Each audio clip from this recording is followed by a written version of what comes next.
Il y a quelques semaines, à l'occasion d'un concours, je vous avais demandé ce que vous vouliez que je teste sur ma chaîne.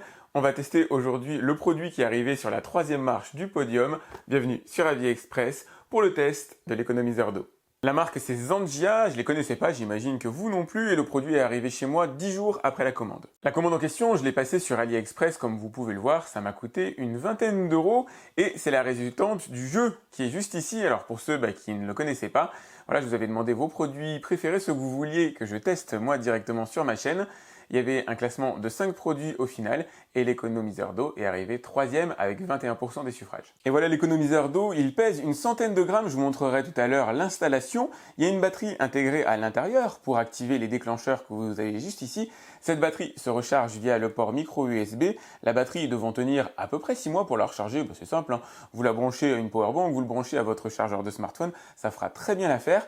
Vous avez ici les capteurs, il y en a deux, un en dessous, un sur le côté, ils n'ont pas la même fonction.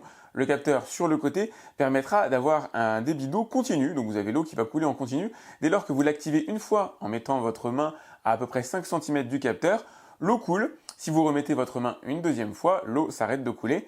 Concernant le capteur situé juste en dessous, lui il est totalement différent. Lui ne fera couler l'eau que si quelque chose est situé en dessous du robinet, à peu près entre 0 et 10 cm. Parfait pour se laver les mains, parfait pour remplir un verre d'eau. Les capteurs ont bien sûr pour vocation d'économiser de l'eau en ne la faisant couler que lorsque c'est nécessaire. Vous allez bien sûr trouver à l'intérieur des aérateurs qui auront la même fonction que ce qu'on va retrouver sur la plupart des robinets, c'est-à-dire injecter de l'air à l'intérieur du débit d'eau pour le minimiser. Quand je dis minimiser, il ne s'agit pas de diminuer le diamètre du flux d'eau qui sera exactement le même que sur votre robinet actuel, c'est juste la quantité d'eau au litre par minute qui sera différente et qui sera moindre. Pour pouvoir l'utiliser, bien sûr, il vous faudra un adaptateur qui est fourni. Alors je ne peux pas vous dire si c'est totalement universel par rapport à ce qu'on trouve aujourd'hui en France. Une chose est certaine, moi j'avais besoin d'un adaptateur de 22 mm que j'ai trouvé directement à l'intérieur du package. Je l'ai déjà fixé. Vous avez du 20 mm ici en mâle et puis vous allez avoir du 24, 20, 22 en femelle. Et puis bien sûr, indispensable, vous avez les joints en caoutchouc ad hoc avec aérateurs qui sont fournis. Maintenant que vous connaissez la théorie, il est temps de passer à la pratique. Alors vous allez voir, l'installation est vraiment super simple. Ça se vise de la manière la plus basique, comme ça. Au début, vous pouvez tourner tranquille. Hop.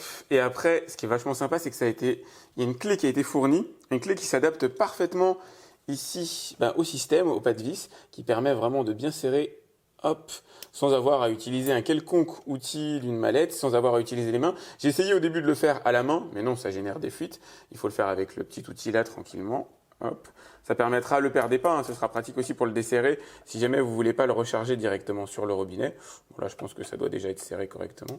Ensuite, il y a un geste presque étrange à faire. Il faut ouvrir l'eau, tout bêtement, tout basiquement.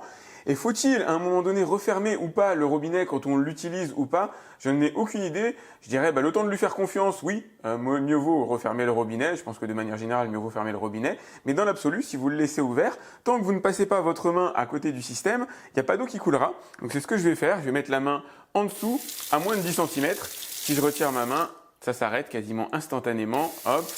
Je vais la mettre un peu plus bas que 10 cm. On va essayer à 20, non.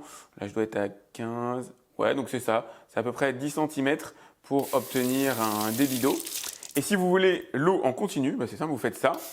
Et hop, là, l'eau ne s'arrêtera pas de couler. Si jamais vous repassez votre main à côté, ça s'arrête. Pour remplir un verre d'eau, il faut prendre le coup de main. Il suffit pas de le mettre à 10 cm comme ça pour que ça fonctionne, tout simplement parce que le fond du verre est à plus de 10 cm.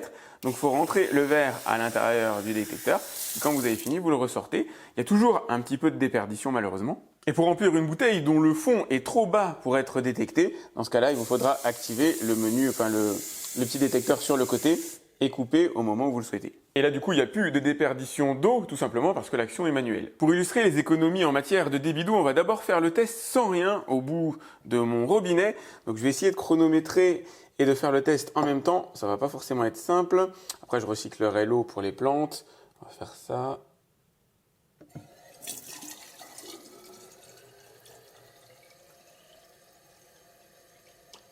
Hop, donc il a fallu 5 secondes 42 pour remplir 750 ml d'eau. Cette fois-ci, j'ai mis l'aérateur qu'on trouve habituellement au bout du robinet.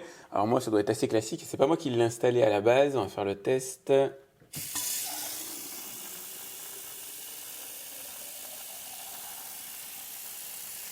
Et il faut quasiment le même délai, 5 secondes 90, pour remplir l'intégralité des 750 ml.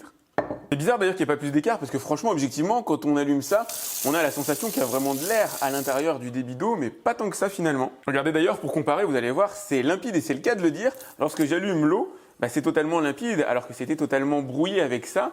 Et encore une fois, ça a mis quasiment le même temps pour remplir la bouteille. Maintenant que j'ai installé l'économiseur d'eau, on va voir en combien de temps il faut pour remplir la bouteille. Donc je vais passer mon main à côté du... Je vais essayer d'être précis.